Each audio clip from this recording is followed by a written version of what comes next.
As I ride through the bustling streets of Saint Denis, I can't help but reflect on how Red Dead Redemption 2 isn't just a game. It's an interactive time capsule. But let's dig a little deeper today, beyond the usual praise, and talk about some lesser-known details that even longtime players might have missed. For instance, did you know that every NPC in Saint Denis has their own daily routine? Rockstar didn't just randomly populate the city.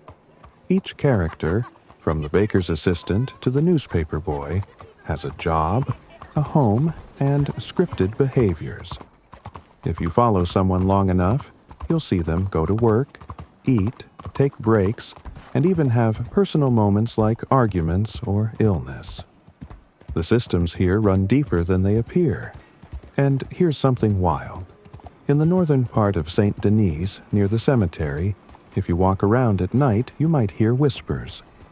They're not ghosts exactly, but rather ambient soundscapes tied to unmarked cut content.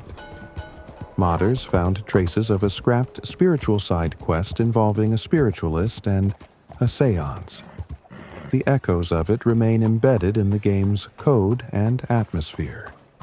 Rockstar didn't remove all of it. They just buried it.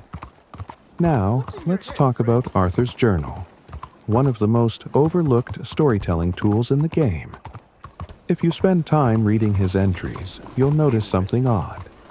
His handwriting and art change subtly as the story progresses. This isn't just an aesthetic detail. The changes mirror Arthur's internal state. More rushed and erratic when he's sick. More reflective during moments of guilt or clarity. There's even unused journal content hidden in the files, including sketches of characters who never made it into the final game. Speaking of characters, remember the painter Charles Châtenay?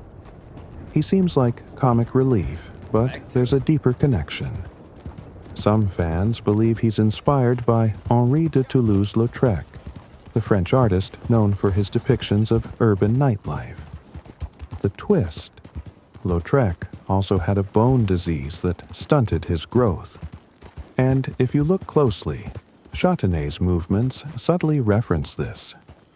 Rockstar never confirmed it, but the parallels are uncanny. Now, here's a detail almost nobody talks about. The architecture of Saint Denis subtly foreshadows the Industrial Revolution overtaking the West. Notice the factories, the rising smoke. Even the soundscape changes based on which district you're in. The richer areas have more birdsong and music. The industrial areas, you'll hear machinery and coughing. That's not random. It's an audio commentary on social inequality and pollution, all without a word of dialogue. And here's a theory you probably haven't heard. There's a minor character, Seymour, who runs the photo studio in Saint Denis. If you take multiple photos there across different chapters, his dialogue shifts slightly, revealing political anxieties and growing paranoia. Some believe he was originally planned as a conspiracist who uncovered secrets about the mayor and was meant to trigger a cut-side quest involving blackmail and scandal. Again, traces exist in early builds and data-mined files, but were cut before launch.